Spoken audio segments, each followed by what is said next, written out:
These are the notes of C major. This scale is made up entirely of the white notes on our piano. So whenever we're in C major, we know we can hit any white key on our piano and we'll always be in key. That will always be a diatonic note. But what about all these other black keys then? Are they just irrelevant? Absolutely not.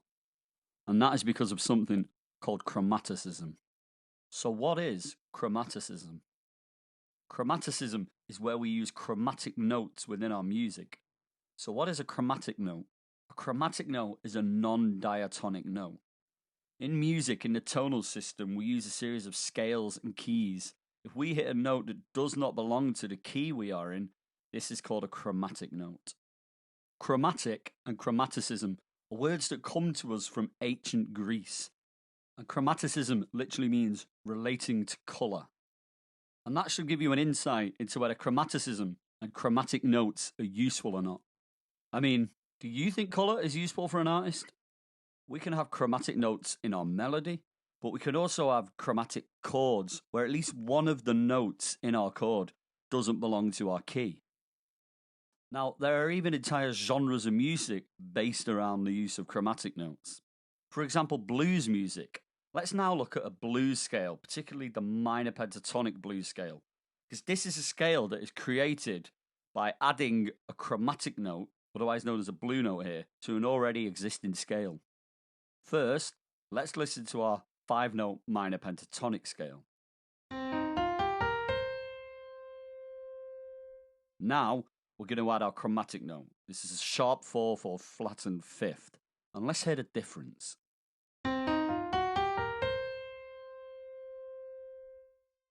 I'm sure in the second example there, you heard that very characteristic blues sound caused by that blue note, which again is a chromatic note. Here we can really hear the power of these chromatic notes. We see chromaticism in all forms of music. Blues, obviously, like I've just shown you there, in classical music, in rock music, in pop music, in musicals, it's everywhere. Muse use it as a bass line. Camille Saint-Saëns used it in a beautiful vocal line in an aria. Radiohead use it in their guitar solos. Andrew Lloyd Webber uses it in the Phantom of the Opera. Now let's look at a quick example of a chromatic note in a chord, that is, the harmony. This is a song by Billie Eilish called Halley's Comet. Let's have a quick listen.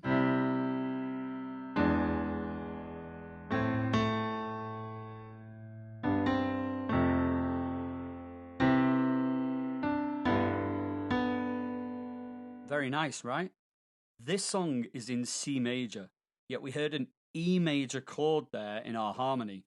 This chord is non-diatonic. It does not belong in our key of C major, but it has arisen here thanks to a chromatic note in one of the chords. We have a G sharp in our E chord, making it an E major instead of an E minor.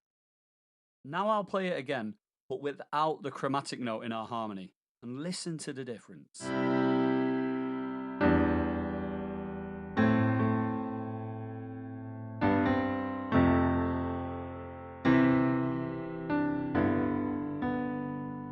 Just not quite as powerful, is it?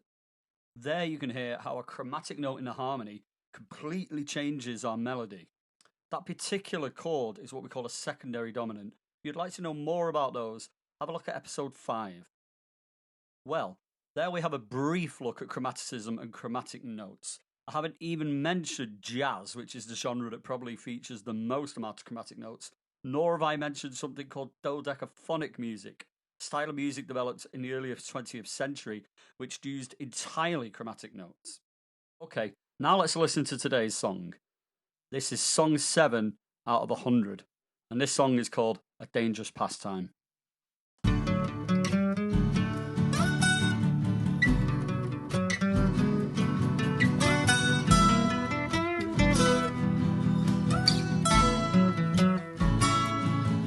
Each day is the same and I don't want to be remaining in this town with you.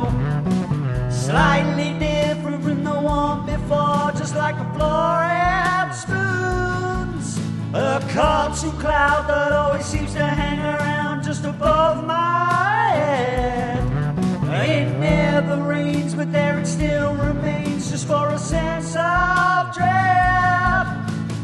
Oh, we dreamt about all those years ago. We let it die, being replaced by doubt about vertigo. Did we even try?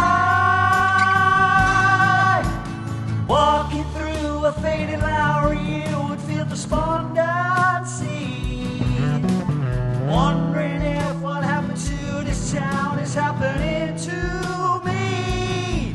She hates me rightly every day and nightly for the piss I take. The M60 violently wraps around me like a hungry snake. Oh, we dreamt about all those years ago. We let it die, being replaced by doubt about vertigo. Did we even try? Well, if we tried, then we failed. Mediocrity prevailed. And I guess that it don't matter. I'm gonna end up mad as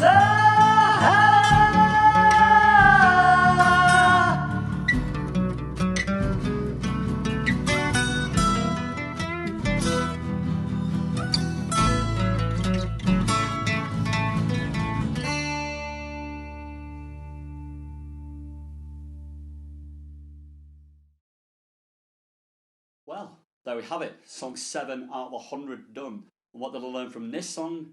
That we can use chromaticism and chromatic notes a lot more than I previously thought, and in a lot more different situations than I previously thought as well. For writing a jazz song, sure, it's part of the course, we're going to be using lots of chromatic notes. But even if we're writing a pop song, we can still use a bit of chromaticism. Chromaticism and chromatic notes are just yet another tool in our songwriter's toolkit. We can use them in bass lines, we can use them in the melody, we can have chromatic passing notes, we can use them in our chords, therefore our harmony. With a little bit of thought, chromaticism can really give our songs a bit of, well, colour. Something else I learned in this song was about rhyme structure. The opening lyric to this song is, "Each day is the same and I don't want to be remaining in this town with you." And sure enough, the next line will rhyme with that word you at the end of it. But did you also notice that we had an internal rhyme with the words same and remain? This is opening up a lot of doors and possibilities as well. So I think in another video we will look at rhyme structure. But today it really was about chromaticism. You can think of any songs that use chromatic notes, anywhere in the song, the melody or the harmony. Please put them in the comments. I'd really like to know what they are. I hope you enjoyed this video and I hope you got something out of it. If you did, please like and subscribe. Please join me in the next video and the next song.